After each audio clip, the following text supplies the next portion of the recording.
আর মিছিলও করে নাই, তারপরও করে নাই।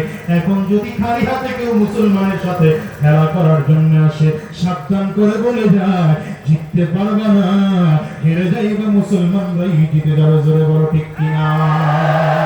কারণ মুসলমানরা কার দলে? বলেন কার দলে?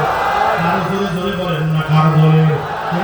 ক্ষমতা পাওয়ার জন্য দৌড়ায় না, টাকার পেছনে দৌড়ায় না, ক্ষমতার পেছনে দৌড়ায় না, ইজ্জতের পেছনে দৌড়ায় না। জোরে চিল্লায় বলো পাগল কার? আজকে মাহফিলে এসেছি পাগল কার? আরে পাওয়ার জন্য আসছি। জোরে বলো না, জোরে বলো না, কারে পাওয়ার জন্য? মালিকের কি পাইতে চাও? এই পাগলগুলোই যখন কিয়ামতের ময়দানে আল্লাহর সামনে গিয়ে দাঁড়াবে আর ডেকে বলবে মালিক তোমারে পাওয়ার জন্য কত মেহনত, তোমারে পাওয়ার জন্য কত কষ্ট, তোমারে পাওয়ার জন্য কত কত কত কত দরবারে দৌড়াইলাম, তোমারে পাওয়ার জন্য টঙ্গীর ইজতেমার ময়দানে দৌড়াইলাম, তোমারে পাওয়ার জন্য উজানি দরবারে দৌড়াইলাম। ওরে মালিক তোমারে পাওয়ার জন্য চরমায় আল্লাহর কুতুবের দরবারে 3 দিন গিয়ে পড়েছিলাম গো আল্লাহ। আরে আল্লাহ আজকে হাসরের ময়দানে দাঁড়াইলাম, ওদিকে সূর্য মাথার উপরে দেখা যায়, মাথার মগজগুলো সূর্যের তাপে টকবক টকবক করে পড়তেছে মনে হয়। গুরু তাকাইয়ে দেখবে ডান দিক থেকে বাম দিক থেকে সামনের দিক থেকে পেছন দিক থেকে জাহান্নামের আগুন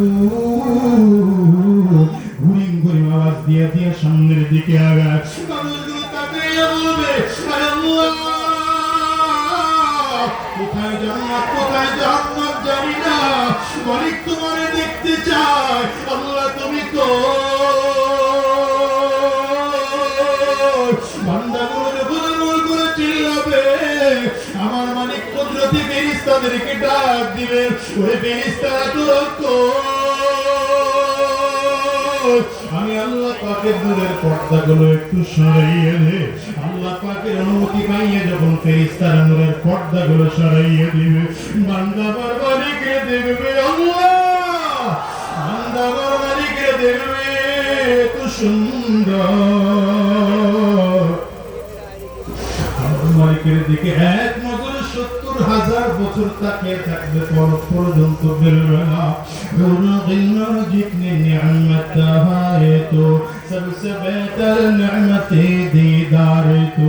बोलो तो ही मालिकेर पागल হইতে চাও কি চাও না? জোরে চিল্লায় কও কারা কারা চাও? তুই হাত উঁচা করে আমার মালিককে চিল্লাইয়া জোরে ডাক দাও আল্লাহ।